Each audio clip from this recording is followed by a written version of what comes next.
the power button? It's on. The clicker. Clicker. Yeah, push the button that's right above the arrows.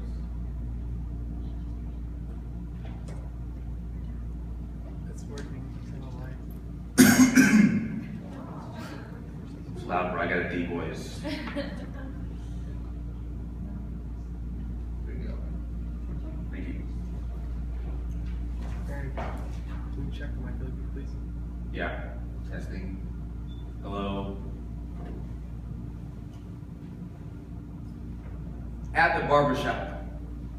At the barbershop, men need to tell no lie. More than just getting groomed for the week. You represent your team, their colors, their wins and their losses. Tell your innermost dreams. In the barbershop, there is no dream too big. Having a bad day, talk a little trash, you will be trashed at too. More than a blue and red pole, a swirling pole. This is where you solve your lady problems, where you complain about your badass kids, and you realize there's other guys out there going through the same stuff. You're not alone. More than scissors, clippers, and barber saw. You let your political view be heard. You let your religious view be heard. Blow steam about your work, long hours, low pay, and a prick boss. You are who you are, and you may end up in a heated debate. At the barbershop, we're all equal, and we just eat off different plates. More than straight shaves, fades, and lineups. This is where our dad brought us, and this is where we'll bring our sons. This is where our mom dropped us off because dad wasn't around. The barbershop let us know we can be great even if Pops is a bum. The talk was vulgar. The talk was girls. The talk was manhood and home runs at the barbershop by Joey LaPiana. So if anything greets you, it's that trademark smell, that shaving cream aftershave. I immersed myself in a particular barbershop for quite some time and spent numerous hours observing, participating, and conversationally interviewing the people that I interacted with. The particular barbershop was a true barbershop where I gained relationships. I got free haircuts. Understood people's point of view at the barbershop, which is located in El Cajon, Clipper Crew Barbershop, which is a barbershop with primarily black barbers and black clients. I had been attending this barbershop before I started this study, but as I became fully present and fully aware of my surroundings, I became more intentional and aware of everything that was going on due to social interactions, racial performance, and so forth. This leads me to the topic of my study, fades, tapers, and lineups, an ethnographic examination of cultural identity and racial performance in the barbershop. You may be wondering, what is a fade? What is a taper? What is a lineup? The lingo and the cultural with the specific racial performance has been going on for quite some years, but I am here to explain to you about why that is so. The lingo is slang when a client walks in the barbershop and says, "What's up?" to his barber, and he says, "How many heads do you have?" Meaning, how many people do you have to cut until it is my turn? Fades, tapers, and lineups, all together in one word, it's called blending. Shorter to longer with no lineup of demarcation. That is it, nothing more. There's no big secret. Now here's a snippet of the kind of music that is continuously being played in the barbershop alongside with the music videos on the big screen.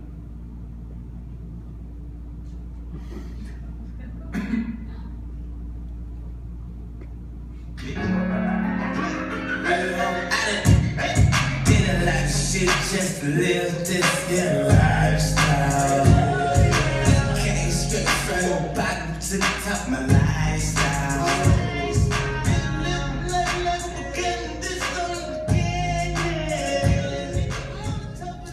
Now the music in the Clipper Crew barbershop is vulgar, full of sexual tension, drugs, and money. You can see the clients bouncing their head up and down with their eyes closed, singing along to the lyrics. You know the vibe, meaning the environment of the barbershop. It's real, meaning comforting and satisfying. Now today, I will talk to you about the literature review.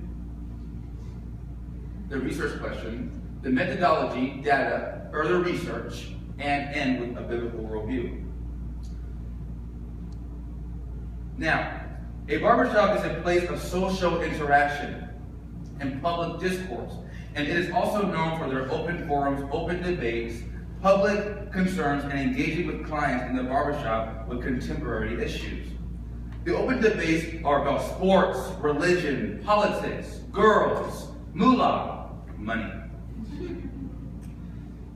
and that are spoken outwardly for the entire shop to hear. The debates get intense and passionate because everyone's view wants to be heard. There are men getting out of their chair debating from one side of the room to the other. The people are engaged with everything that is going on. There are barbers that have to turn off their clippers because they're laughing so hard due to the conversations that are going on.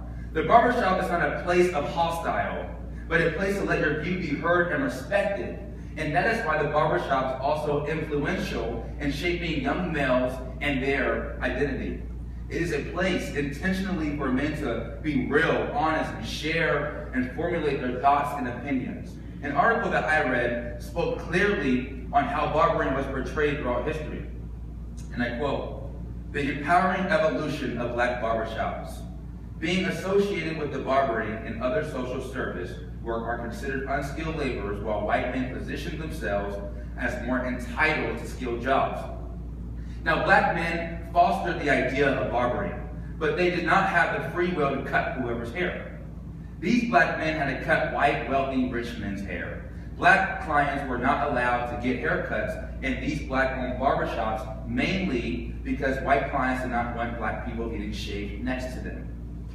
However, this situation drastically changed in 1875 when Congress passed the Civil Rights Movement, the Civil Rights Act.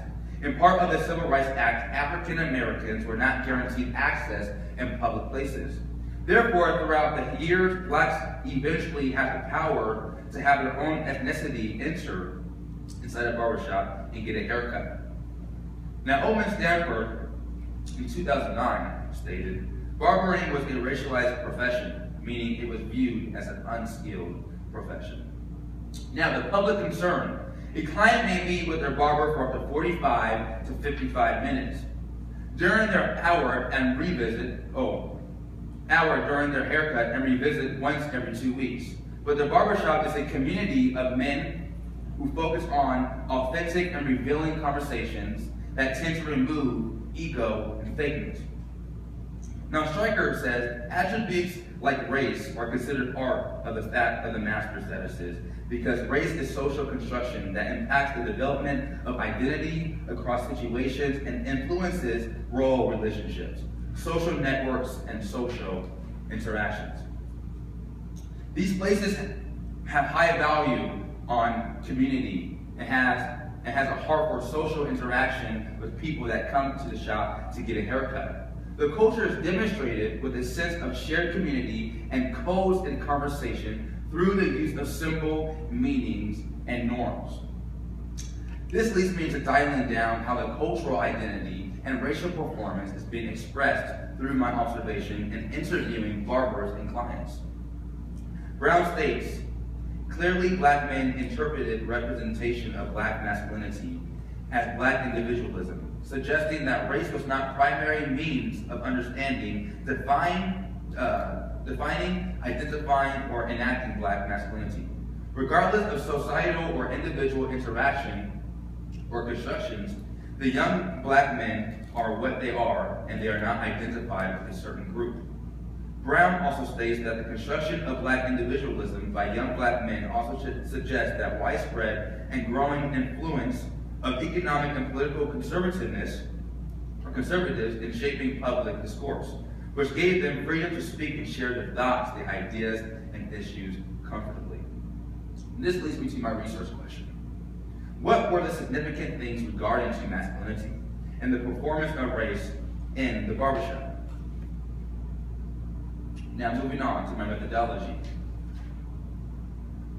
Ethnography is defined as research marked by long-term immersion into a culture and a thick description of variety. A culture expects including language, use, rituals, ceremonies, relationships, and artifacts. This methodology of ethnography allows the researcher to fully submerge into a place in order to experience a culture. Now, I was in a field conducting my research for approximately 2 days a week for about 3 hours, being fully present and attentive with the language, the music, that's what we heard, the setting, the shop, and the numerous amounts of people that had entered the barbershop. Each day was different. Some days were crowded with people, having to sit outside, and there are just a few heads. Like what I mentioned in the beginning. Ethnographers look for patterns. They describe local relationships, understanding and meaning, and try to make sense of a place and a case in relation to the entire social setting and all social relationships. Now, what were the interactions and the relationships like? Well, first, barber versus barber. The interactions that I observed between the barbers is the brotherliness between them all. The compliment on the haircuts they create. They are, at times, the barbers finish cutting the client's hair. 1 or 2 of the barbers would go. So there would be someone cutting someone's hair, and after they're done with their product, what they design, there'd be 2 to 3 barbers that will go to that specific chair and compliment on the haircut. And I quote what they said when they saw the haircut. "Good shit, bro. That's hella clean." They bring each other food, they borrow each other's tools that they cut hair with, and if there's no one in the shop, they would cut each other's hair, go outside and smoke marijuana, take an hour break, and go to the gym or just sit and watch ESPN and listen to music. Barbers versus clients. The barbers treated the clients like a homie, quote unquote friend. But friends are supposed to know a few things about you, such as your name, occupation, your birthday, and in this case, they don't know anything. But the barber should automatically know what kind of haircut you want if you're a consistent customer. Sometimes, that's not the case. Barbers are good listeners, or they'll chop your hair off. But it makes you want to come back because they simply love their profession. Now, what I found unique about immersing myself in this particular setting is that the barbershop is like therapy for men. Due to long hours of work, fast-paced life, I mean, we live in San Diego, but then they come to the barbershop where men are relaxed. I always wonder, why was that? I asked Rob Johnson, the big white man that I interviewed, a regular client as well. I said, does coming to the barbershop make you feel good in some kind of way? He said, yes. It's like relaxing, and I don't have to worry about anything. He looked up and paused for a second. He said, it's like therapy. My life is not crazy and all, but I feel comfortable and super chill. I thought I was the only one that felt that way. Now moving on to the data section. My first time getting a haircut from this particular barber. This was a memorable moment, not just in my study, but in life. And he was giving me, as Tim, the barber, as you can see, as he was giving me a haircut, he asked me the simple questions like, what's your name? What do you do? Do you play sports? And I mean, everyone in the world thinks I play sports, and I don't. I was answering the questions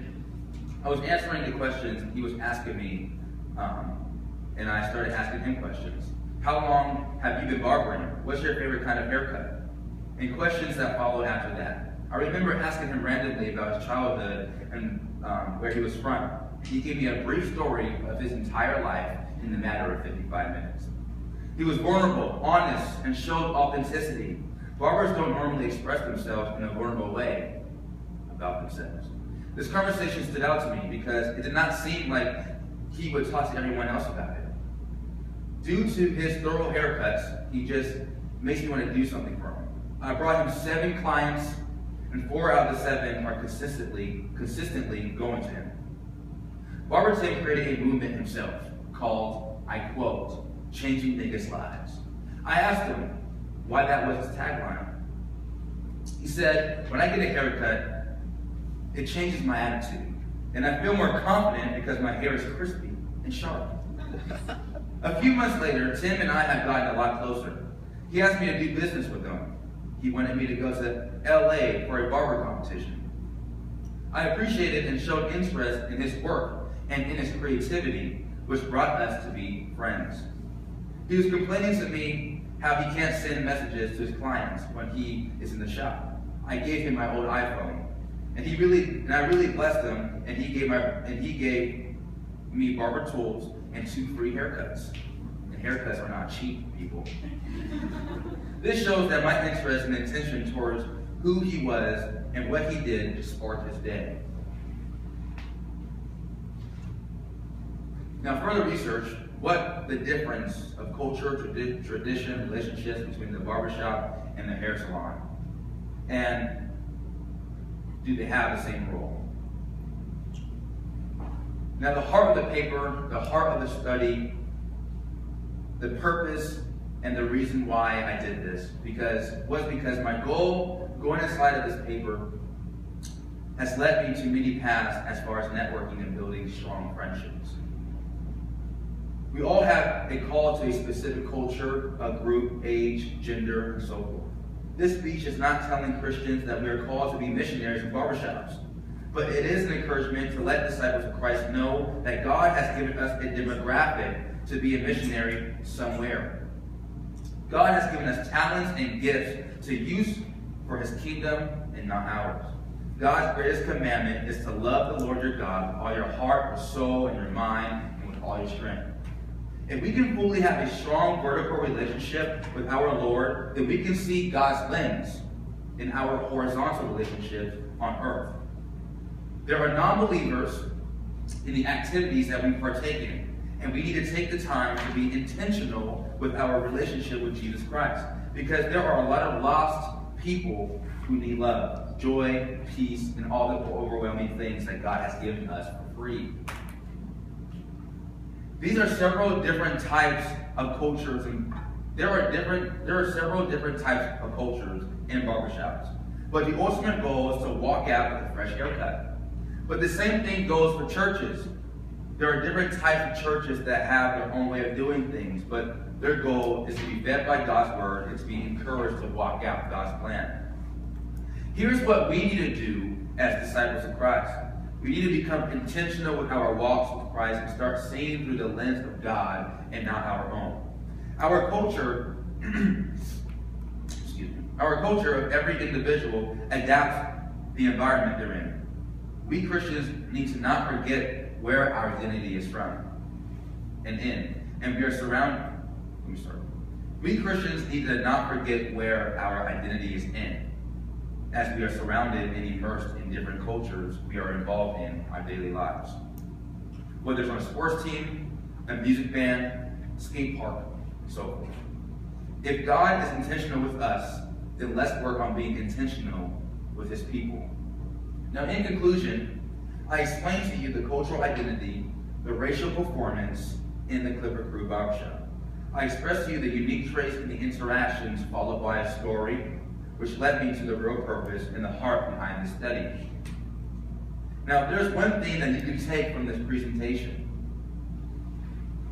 Please note, if you have notes, write this down. Make the most of every opportunity, because the days are evil.